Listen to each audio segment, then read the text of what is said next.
Welcome to my channel and my place in the sun, named after both my little fledgling homestead slash just small pretty house with a garden.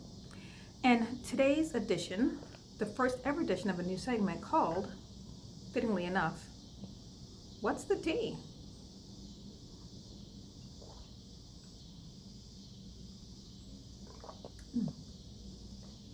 By the way, this was a gift from my mother-in-law. Isn't it pretty?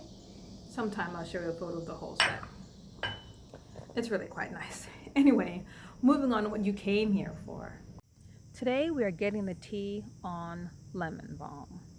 I've grown this herb for a few years now, but this spring is the first time I had it planted in my garden as part of an overall plan.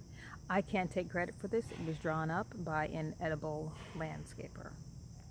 I happen to love lemon balm, and I do believe it was one of the herbs I specifically requested.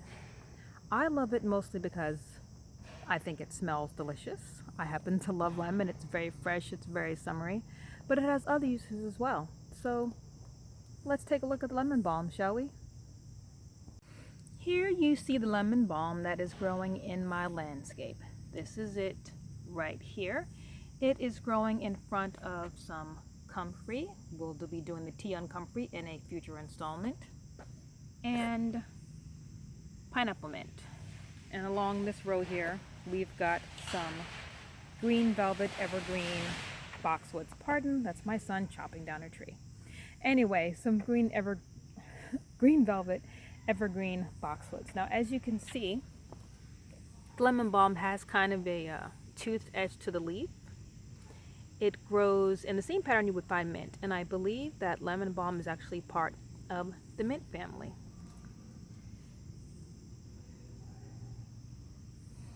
So, it looks pretty, it smells great, but what else is it good for? Well, for one thing, lemon balm is said to repel bugs.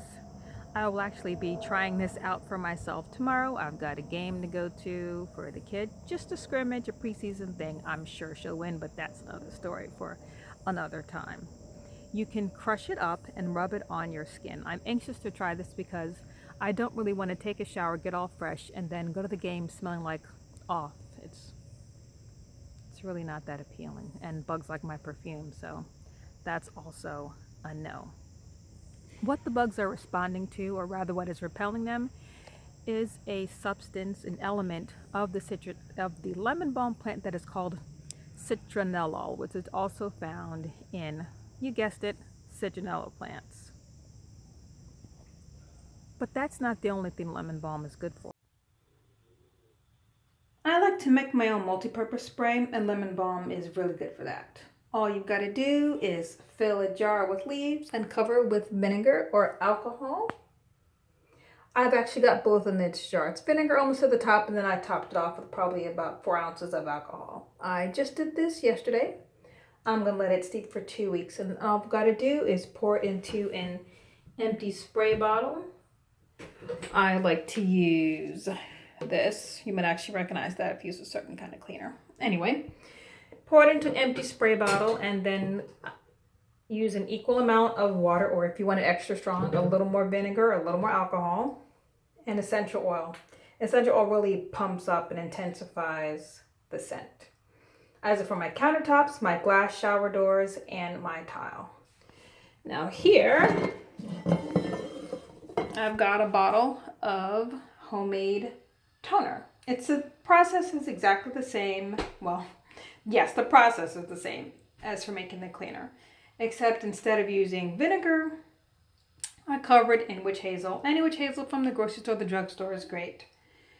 Let it steep for 2 weeks. And what I do, instead of using just the witch hazel lemon balm mix, I actually fill it up to about here, and then the other 50% of the bottle is rose water, which you can get in the Indian, Arab, ethnic foods aisle of your grocery store, or if you live in a more multicultural place, head straight over to the Indian market, and you'll probably get a better price on it.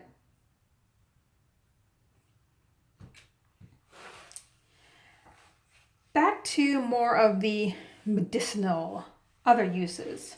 According to the Illustrated Encyclopedia of Healing Remedies by Norman C. Norman Sheely, MD and PhD, thank you very much. Melissa officinalis, also known as Heart's Delight, has been used medicinally since the 17th century. The book says it helps to reduce high blood pressure, calm palpitations, and it also calms rapid breathing.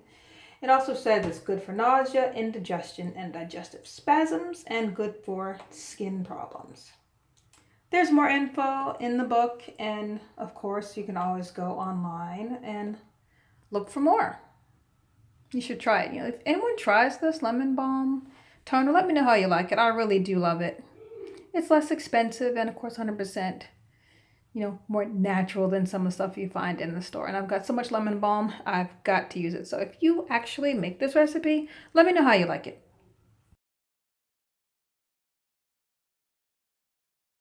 And of course, as you may have guessed, lemon balm can be made into tea. I like to get a handful of lemon balm, rinse it thoroughly, of course, 2 or 3 times. I put it in a quart measuring cup with 2 bags of green tea, let it steep for about 5 minutes. Put in 4 packs of stevia, 1 pack for each 8 ounces. Chill it, and it's heaven in this summer heat. So actually, I happen to have lemon balm in my teacup right now. I'm Homestead Glamour, and catch me next time. Check out all my YouTube videos, and certainly come back for my next installment of What's the Tea?